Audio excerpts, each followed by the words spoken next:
Friends, ಎಲ್ಲರಿಗೂ ನಮಸ್ತೆ. Welcome back to my YouTube channel Ammu Kannada ವ್ಲಾಗ್ಗೆ ಎಲ್ಲರಿಗೂ ಕೂಡ ಸ್ವಾಗತ.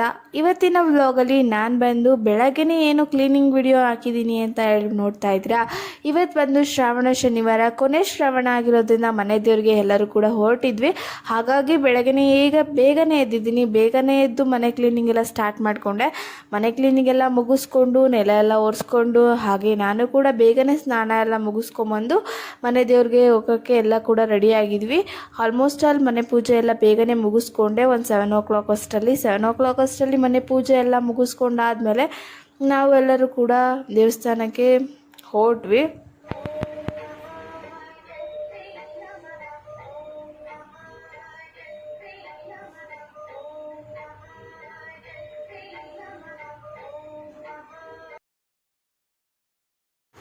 ನಾವು ಕೂಡ ಎಲ್ಲರೂ ಬೇಗನೆ ರೆಡಿಯಾಗಿ ಮನೆ ಬಿಡೋಷ್ಟರಲ್ಲಿ ಒಂದು 8 ಗಂಟೆ ಆಗಿತ್ತು.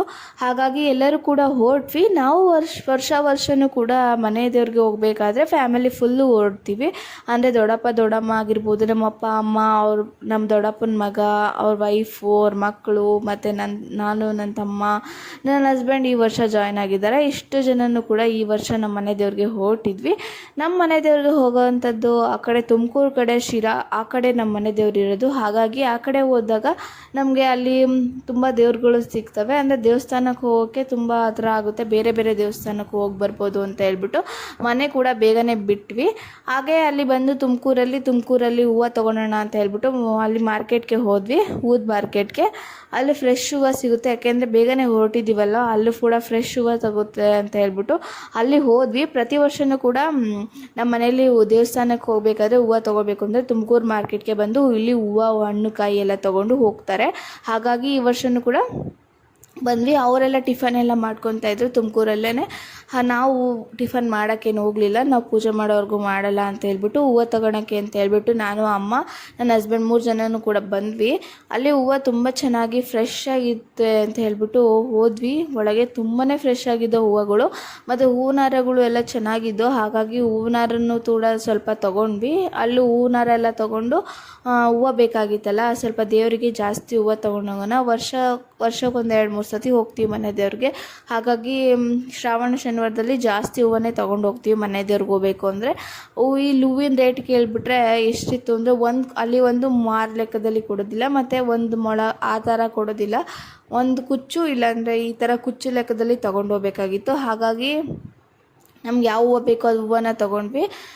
ಕುಚ್ಚು ಲೆಕ್ಕ ಬಂದುಬಿಟ್ಟು ಒಂದು ಕುಚ್ಚು ಬಂದುಬಿಟ್ಟು 300 rupees ಏನೋ ಹೇಳ್ತಾಯಿದ್ರು. ಹಾಗೆ ಅಲ್ಲಿ ಒಂದು ಕುಚ್ಚು ಹೂವು ತೊಗೊಂಡ್ವಿ. ಹಾಗೆ ಹೂನಾರಗಳು ತೊಗೊಂಡ್ವಿ. ಅಲ್ಲೆಲ್ಲ ಕೂಡ ದೇವ್ರಿಗೆ ಹೂವನ್ನ ಪರ್ಚೇಸ್ ಮಾಡ್ಕೊಂಡ್ವಿ. ಹಂಗೇ ಒಂದು ಬಾರ್ ತುಳಸಿ ಮತ್ತು ಕಾಕಡ ಮತ್ತು ಕನಕಾಂಬರ ಎಲ್ಲನೂ ಕೂಡ ಒಂದು 5 ಥರದ ಹೂವನ್ನ ತೊಗೊಂಡ್ವಿ.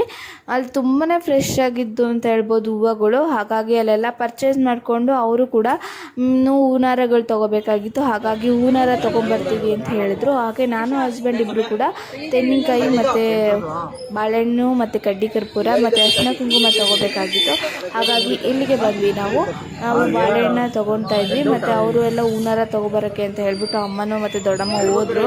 ನಾವು ಇಲ್ಲಿ ಬಾಳೆಹಣ್ಣು ಮತ್ತು ತೆಂಗಿನಕಾಯಿ, ಅರಿಶಿನ ಕುಂಕುಮ ಎಲ್ಲ ತೊಗೊಂಡ್ವಿ. ತುಂಬಾ ಚೆನ್ನಾಗಿತ್ತು ಅಂತ ಹೇಳ್ಬೋದು. ಮಾರ್ಕೆಟ್ ನಾನು ಫಸ್ಟ್ ಟೈಮ್ ವಿಸಿಟ್ ಕೊಟ್ಟಿದ್ದಲ್ಲ, ಫ್ರೆಶ್ ಆಗಿರೋ ಹೂವುಗಳು ನೋಡಿ ತುಂಬಾ ಖುಷಿ ಆಯಿತು. ಆಮೇಲೆ ನಾವು ಕೂಡ ಕಾರ್ ಹತ್ರ ಹೋದ್ವಿ.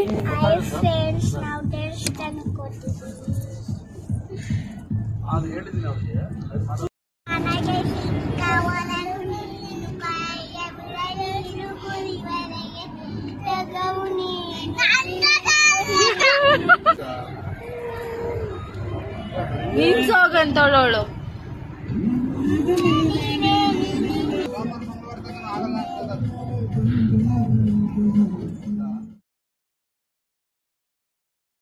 ನಾವು ಕೂಡ ಫೈನಲಿ ದೇವಸ್ಥಾನಕ್ಕೆ ರೀಚ್ ಆದ್ವಿ. ದೇವಸ್ಥಾನಕ್ಕೆ ರೀಚ್ ಆಗಿದ್ದು ಗೊತ್ತೇ ಆಗಲಿಲ್ಲ. ಯಾಕೆ ಅಂದರೆ ನಮ್ಮ ಅಣ್ಣನ ಮಗಳು ಅಷ್ಟು ತಮಾಷೆಯಾಗಿ ಕಾರಲ್ಲಿ ಮಾತಾಡಿಕೊಂಡು ಹಾಡು ಹೇಳ್ಕೊಂಡು ಬರ್ತಾ ಇದ್ಲು. ಹಾಗಾಗಿ ಗೊತ್ತಾಗಲಿಲ್ಲ. ಅವಳು ನನ್ನ ವಿಡಿಯೋದಲ್ಲಿ ನನ್ನನ್ನು ತೋರಿಸೋತ್ತೆ, ನಾನು ಹಾಡು ಹೇಳ್ತೀನಿ, ಮಾತಾಡ್ತೀನಿ ಅಂತ ಇದ್ಲು. ಹಾಗಾಗಿ 1-2 ವಿಡಿಯೋನ ಕ್ಯಾಪ್ಚರ್ ಮಾಡಿಕೊಂಡು ಹ್ಯಾಡ್ ಮಾಡ್ಕೊಂಡಿದ್ದೀನಿ.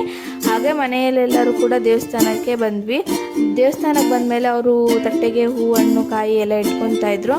ಆಮೇಲೆ ದೇವಸ್ಥಾನಕ್ಕೆ ಒಳಗೆ ಹೋದ್ವಿ. ನಮ್ಮ ದೇವಸ್ಥಾನ, ನಮ್ಮ ಮನೆ ದೇವ್ರು ಬಂದ್ಬಿಟ್ಟು ಯಾವುದು ಅಂದರೆ ಓಬಳೇಶ್ವರ ಸ್ವಾಮಿ ಅಂತ ಹೇಳ್ಬಿಟ್ಟು ನಮ್ಮ ಮನೆ ದೇವರು. ಅದು ಬಂದ್ಬಿಟ್ಟು ಮೂಲ ಸ್ಥಾನ ಬೇರೆ ಕಡೆ ಇದೆ. ಹಾಗಾಗಿ ಇದು ಒಂದು ದೇವಸ್ಥಾನ ನಮ್ಮ ಮನೆ ದೇವ್ರನ್ನೇ, ಆದರೆ ಅದು ಮೂಲ ಸ್ಥಾನ ಬೇರೆ ಕಡೆ ಇದೆ. ನಮ್ಮ ಹತ್ರ ಆಗಿರೋದ್ರಿಂದ ನಾವು ಈ ದೇವಸ್ಥಾನಕ್ಕೆ ಬಂದಿದ್ದೀವಿ. ನಮ್ಮ ಮೂಲ ಸ್ಥಾನ ಇರುವಂಥ ದೇವಸ್ಥಾನಕ್ಕೆ ಹೋಗೋಕ್ಕೆ ತುಂಬ ದೂರ ಆಗುತ್ತೆ, ಒನ್ ಡೇ ಹೋಗ್ಬೇಕು ಬರಬೇಕಾಗುತ್ತೆ. ಹಾಗಾಗಿ ಅಲ್ಲಿ ಹೋಗೋಕ್ಕಾಗಲಿಲ್ಲ. ನಮಗೆ ಈ ದೇವಸ್ಥಾನ ತುಂಬ ಸ್ವಲ್ಪ ಹತ್ರ ಇದೆ, ಹಾಗಾಗಿ ಇಲ್ಲಿ ಬಂದು ಹೋಗ್ತೀವಿ. ಇಲ್ಲಿ ಪೂಜೆ ಮಾಡಿಸ್ಕೊಂಬರೋಣಕ್ಕೆ ಅಂತ ಹೇಳ್ಬಿಟ್ಟು ಹೋದ್ವಿ.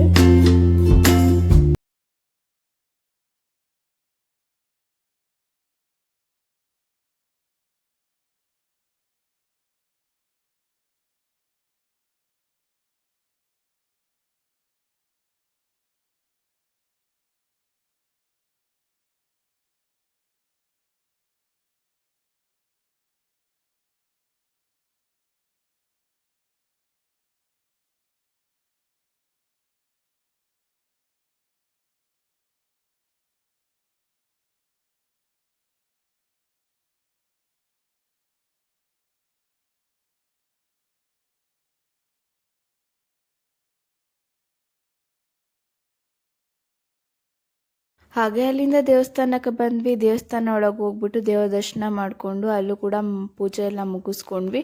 ಅಲ್ಲೂ ಕೂಡ ಪೂಜೆ ಎಲ್ಲ ಮಾಡಿಕೊಂಡು ಮಂಗಳಾರತಿ ತೊಗೊಂಡು ಅಲ್ಲೂ ಕೂಡ ಸ್ವಲ್ಪ ಹೊತ್ತು ದೇವಸ್ಥಾನದಲ್ಲಿ ಕೂತ್ಕೊಂಡ್ವಿ. ಸ್ವಲ್ಪ ಹೊತ್ತು ದೇವಸ್ಥಾನದಲ್ಲಿ ಕೂತ್ಕೊಂಡು ಪ್ರಸಾದ ಕೂಡ ಕೊಟ್ಟರು. ಅಲ್ಲಿ ಪ್ರಸಾದ ಎಲ್ಲ ತಿಂದ್ಕೊಂಡು ಅಲ್ಲಿಂದ ನಾವು ಮತ್ತೊಂದು ದೇವಸ್ಥಾನಕ್ಕೆ ಹೋಗಬೇಕಾಗಿತ್ತು. ಹಾಗಾಗಿ ಅಲ್ಲಿಂದ ನಾವು ಮತ್ತೆ ಬಂದ್ವಿ.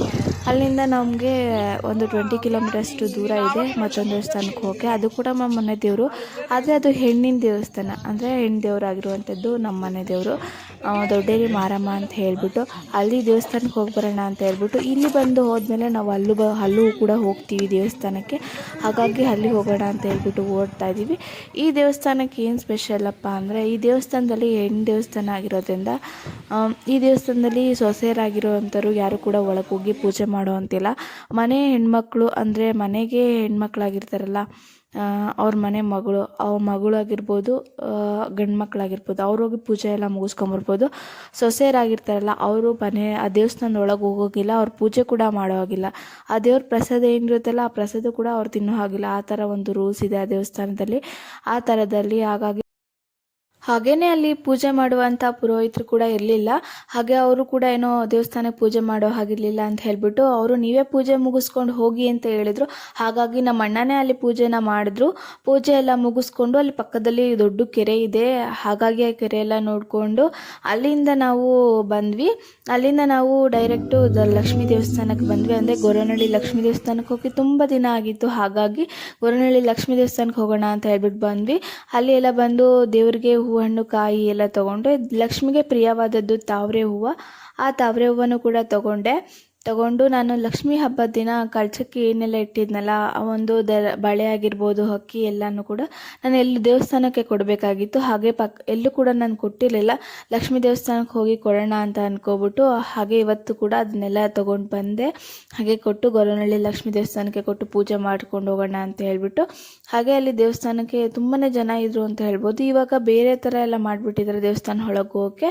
ಈ ಫಸ್ಟ್ ಆಗಿದ್ರೆ ದೇವಸ್ಥಾನ ಸುತ್ತು ಒಂದು ರೌಂಡ್ ಸುತ್ಕೊಂಡು ಹೋಗಬೇಕಾಗಿತ್ತು, ಆದರೆ ಈಗ ಬೇರೆ ಥರ ಮಾಡಿದ್ದಾರೆ.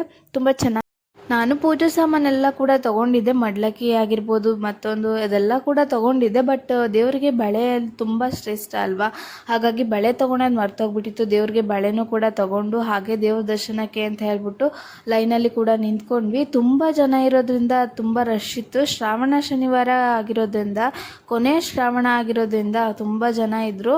ಹಾಗಾಗಿ ಹಂಗೆ ಹೋಗಿ ದೇವ್ರ ದರ್ಶನ ಕೂಡ ತುಂಬ ಚೆನ್ನಾಗಿ ನಡೀತು. ದೇವ್ರ ದರ್ಶನ ಎಲ್ಲ ಮುಗಿಸ್ಕೊಂಡು ನಾವು ದೇವಸ್ಥಾನದಲ್ಲಿ ಪ್ರಸಾದ ಕೂಡ ನಡೀತಾ ಇತ್ತು. ಹಾಗಾಗಿ ಪ್ರಸಾದ ತಿನ್ನೋಕ್ಕೆ ಅಂತ ಹೇಳ್ಬಿಟ್ಟು ಹೋದ್ವಿ. ತುಂಬಾ ಚೆನ್ನಾಗಿ ಮಾಡಿತ್ತು, ತುಂಬ ರುಚಿಯಾಗಿತ್ತು ದೇವ್ರ ಪ್ರಸಾದ ಅಂತ ಹೇಳ್ಬೋದು. ನಾವು ಮನೆಯಲ್ಲಿ ಏನೇನೋ ಹಾಕಿ ಮಾಡ್ತೀವಿ, ಸಾಂಬಾರಾಗಿರ್ಬೋದು, ಸ್ವೀಟ್ ಆಗಿರ್ಬೋದು, ಅಷ್ಟು ರುಚಿಯಾಗಿರಲ್ಲ. ದೇವಸ್ಥಾನ ಪ್ರಸಾದ ಮಾತ್ರ ತುಂಬಾ ರುಚಿಯಾಗಿರುತ್ತೆ, ಅದು ಏನು ಕಾರಣನೂ ಗೊತ್ತಿಲ್ಲ. ಹಾಗಾಗಿ ತುಂಬ ಚೆನ್ನಾಗಿತ್ತು. ಸಾಂಬಾರು ಕೂಡ ತುಂಬ ರುಚಿಯಾಗಿತ್ತು. ಹಾಗೆ ಅಲ್ಲೂ ಕೂಡ ಪ್ರಸಾದನ ತಿಂದ್ಕೊಂಡು ಅಲ್ಲಿಂದ ನಾವು ಸ್ವಲ್ಪ ಶಾಪಿಂಗ್ ಮಾಡೋಣ ಅಂತ ಹೇಳ್ಬಿಟ್ಟು ಬಂದ್ವಿ. ಅಮ್ಮ ಬಳೆ ತಗೋ ಅಂತ ಹೇಳಿದ್ರು. ನಾನು ತೊಗೊಳೋದಕ್ಕೇನು ಹೋಗಲಿಲ್ಲ. ಅಮ್ಮ ಬಳೆ ತೊಟ್ಕೊಳ್ಳಿ ಅಂದರೆ ತೊಟ್ಕೊಳ್ಲಿಲ್ಲ. ಹಾಗಾಗಿ ಅವ್ರು ಲೂಸ್ ಬಳೆಗಳನ್ನ ಹಾಕೊಳೋದಕ್ಕೆ ಅಂತ ಹೇಳ್ಬಿಟ್ಟು ತೊಗೊಳ್ತಿದ್ರು. ತುಂಬಾ ಚೆನ್ನಾಗಿ ಬಳೆನ ತೊಡಿಸ್ತಾಯಿದ್ರು ಅವರು. ಹಾಗೆ ಯಾರು ಕೂಡ ತೊಟ್ಕೊಳ್ಲಿಲ್ಲ. ಹಾಗೆ ಅಮ್ಮ ಮತ್ತು ದೊಡ್ಡಮ್ಮ ಇಬ್ಬರು ಕೂಡ ಬಳೆ ತೊಗೊಂಡ್ರು. ಹಾಗೆ ಬಳೆ ಎಲ್ಲ ತೊಗೊಂಡಾದ್ಮೇಲೆ ನಾವು ಅಲ್ಲಿಂದ ದೇವ್ರ ದರ್ಶನ ಎಲ್ಲ ಮುಗಿಸ್ಕೊಂಡು ಪ್ರಸಾದ ತಿಂದ್ಕೊಂಡು ಅಲ್ಲಿ ಕೂಡ ಸ್ವಲ್ಪ ಹಾಗೆ ಅಲ್ಲಿಂದ ನಾವು ನರಸಿಂಹಸ್ವಾಮಿ ದೇವಸ್ಥಾನಕ್ಕೆ ಅಂತ ಹೇಳ್ಬಿಟ್ಟು ಬಂದ್ವಿ. ದೇವರಾಯನ ದುರ್ಗ ಅಂದರೆ ಯಾರಿಗೆ ತಾನೇ ಗೊತ್ತಿಲ್ಲ ಹೇಳಿ, ತುಂಬ ಚೆನ್ನಾಗಿದೆ ದೇವಸ್ಥಾನ. ಹಾಗಾಗಿ ದೇವರಾಯನ ದುರ್ಗಕ್ಕೆ ಅಂತ ಹೇಳ್ಬಿಟ್ಟು ತುಂಬ ದಿನ ಆಗಿತ್ತು ಬಂದು. ಹಾಗೆ ಕೆಳಗಡೆ ಇರುವಂಥ ದೇವಸ್ಥಾನ ಎಲ್ಲ ನೋಡಿದ್ದೀನಿ, ಮತ್ತು ಅಲ್ಲಿ ಪೂಜೆ ಎಲ್ಲ ಮುಗಿಸ್ಕೊಂಡು ಹೋಗಿದ್ದೀವಿ. ಆದರೆ ಬೆಟ್ಟದ ಮೇಲಿರುವಂಥದ್ದು ಗರ್ಭಗುಡಿಗೆ ಯಾವತ್ತೂ ಕೂಡ ಬಂದಿರಲಿಲ್ಲ. ಎಲ್ಲೋ ಚಿಕ್ಕ ಏಜಲ್ಲಿದ್ದಾಗ ನಾನು ಅಮ್ಮನ ಜೊತೆ ಬಂದಿದ್ದೆ. ಯಾಕೆಂದರೆ ನರಸಿಂಹಸ್ವಾಮಿ ದೇವಸ್ಥಾನ ನಮ್ಮ ಅಮ್ಮನ ಮನೆ ದೇವರು. ಹಾಗಾಗಿ ಆಗ ಚಿಕ್ಕ ವಯಸ್ಸಿದ್ದಾಗ ಅಮ್ಮನ ಜೊತೆ ಬಂದು ದೇವಸ್ಥಾನಕ್ಕೆಲ್ಲ ಪೂಜೆ ಮುಗಿಸ್ಕೊಂಡು ಹೋಗಿದ್ದೀವಿ. ಹಾಗೆ ಇವತ್ತು ಕೂಡ ಬಂದ್ವಿ. ಬೆಟ್ಟ ಹತ್ಬಿಟ್ಟು ಬೇಗನೆ ಹೋಗೋಣ ಅಂತ ಹೇಳ್ಬಿಟ್ಟು, ಏಕೆ ಅಂದರೆ 5 ಗಂಟೆಗೆ ಕ್ಲೋಸಿಂಗ್ ಅಂತ ಹೇಳ್ತಾಯಿದ್ರು. ಹಾಗಾಗಿ ಬೇಗನೆ ಬೆಟ್ಟ ಹತ್ತೋಕ್ಕೆ ಸ್ಟಾರ್ಟ್ ಮಾಡ್ಕೊಂಡ್ವಿ. ಬೇಗನೆ ಬೆಟ್ಟ ಹತ್ತಿ ಹೋಗೋದಾಗ ನಮಗೆ ಬೇಗನೆ ದರ್ಶನ ಕೂಡ ಆಯಿತು. ಏಕೆಂದರೆ ನಾವು ಹೋದಾಗ ಆಗಲೇ 4:15 ಆಗಿತ್ತು. ಬೆಟ್ಟ ಹತ್ತೋಕ್ಕೆ ಸ್ಟಾರ್ಟ್ ಮಾಡಿಕೊಂಡು ಬೇಗನೆ ಒಂದು 5 ಗಂಟೆಗೆಲ್ಲ ಕ್ಲೋಸಿಂಗ್ ಮಾಡ್ತಾಯಿದ್ರು. ಆಲ್ರೆಡಿ ನಾವು ಹೋಗಿದ ತಕ್ಷಣ ಲಾಸ್ಟಿಗೆ ಪೂಜೆ ಮುಗಿಸಿ ಕ್ಲೋಸ್ ಮಾಡ್ತಾಯಿದ್ರು. ಆಗ ಹೋಗಿ ಪೂಜೆ ಮುಗಿಸ್ಕೊಂಡು ಮಂಗಳಾರತಿ ಕೂಡ ತಗೊಂಡು ಅಲ್ಲಿಂದ ಬಂದ್ವಿ. ಅಲ್ಲಿಂದ ಪೂಜೆ ಮುಗಿಸ್ಕೊಂಡು ಹೊರಗಡೆ ಬರೋ ಅಷ್ಟರಲ್ಲಿ ತುಂಬಾ ಜೋರಾಗಿಯೇ ಮಳೆ ಬರ್ತಾ ಇತ್ತು. ಹಾಗಾಗಿ ಸ್ವಲ್ಪ ಹೊತ್ತು ಅಲ್ಲೇ ನಿಂತ್ಕೊಂಡಿದ್ವಿ. ಹಾಗೆ ಕಲ್ಯಾಣಿ ಎಲ್ಲ ನೋಡಿಕೊಂಡು ಬೆಟ್ಟದ ಮೇಲಿಂದ ಒಳ್ಳೆ ವ್ಯೂಸ್ ಕಾಣಿಸ್ತಾ ಇತ್ತು ಅಂತ ಹೇಳ್ಬಿಟ್ಟು ಆ ವ್ಯೂಸ್ ಕೂಡ ನೋಡಿಕೊಂಡು ಆ ವಿಡಿಯೋ ಕೂಡ ಕ್ಯಾಪ್ಚರ್ ಮಾಡಿಕೊಂಡೆ.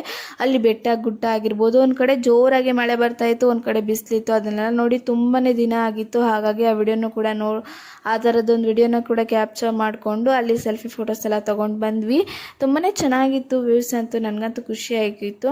ಹಾಗಾಗಿ ಜೋರಾಗಿ ಮಳೆ ಕೂಡ ಬರ್ತಿರೋದ್ರಿಂದ ಬೇಗನೆ ಬೆಟ್ಟ ಇಳಿಯೋಕ್ಕೆ ಸ್ಟಾರ್ಟ್ ಮಾಡ್ಕೊಂಡ್ವಿ. ಹಾಗೆ ಬೇಗ ಮೆಟ್ಲೆಲ್ಲ ಕೂಡ ಮಳೆ ಬಂದಿರೋದ್ರಿಂದ ಜಾರ್ತಾ ಇತ್ತು ಅಂತ ಹೇಳ್ಬಿಟ್ಟು ಸ್ವಲ್ಪ ನಿಧಾನಕ್ಕೆ ನಡ್ಕೊಂಡು ಹೋದ್ವಿ. ಅಲ್ಲಿಂದ ನಾವು ಡೈರೆಕ್ಟಾಗಿ ಮನೆ ಕಡೆ ಹೊರಟ್ವಿ. ಈ ಒಂದು ವಿಡಿಯೋ ನಿಮಗೆ ಇಷ್ಟ ಆದಲ್ಲಿ ನನ್ನ ಯೂಟ್ಯೂಬ್ ಚಾನಲ್ನ ಯಾರೆಲ್ಲ ಸಬ್ಸ್ಕ್ರೈಬ್ ಮಾಡ್ಕೊಂಡೆ ನೋಡ್ತಾ ಇದ್ದೀರಾ, ಪ್ಲೀಸ್ ನನ್ನ ಯೂಟ್ಯೂಬ್ ಚಾನಲ್ನ ಸಬ್ಸ್ಕ್ರೈಬ್ ಮಾಡ್ಕೊಂಡು ನೋಡಿ. ಈ ವಿಡಿಯೋ ನೋಡೋಕ್ಕೆ ನಿಮಗೆಲ್ಲರಿಗೂ ಕೂಡ ಧನ್ಯವಾದಗಳು. ಈ ವಿಡಿಯೋ ಇಷ್ಟ ಆದರೆ ಲೈಕ್ ಮಾಡಿ, ಶೇರ್ ಮಾಡಿ ಮತ್ತು ಕಮೆಂಟ್ ಮಾಡಿ ಅಂತ ಹೇಳ್ತಾ ನೆಕ್ಸ್ಟ್ ವಿಡಿಯೋಲಿ ಸಿಗ್ತೀನಿ. ಬಾಯ್.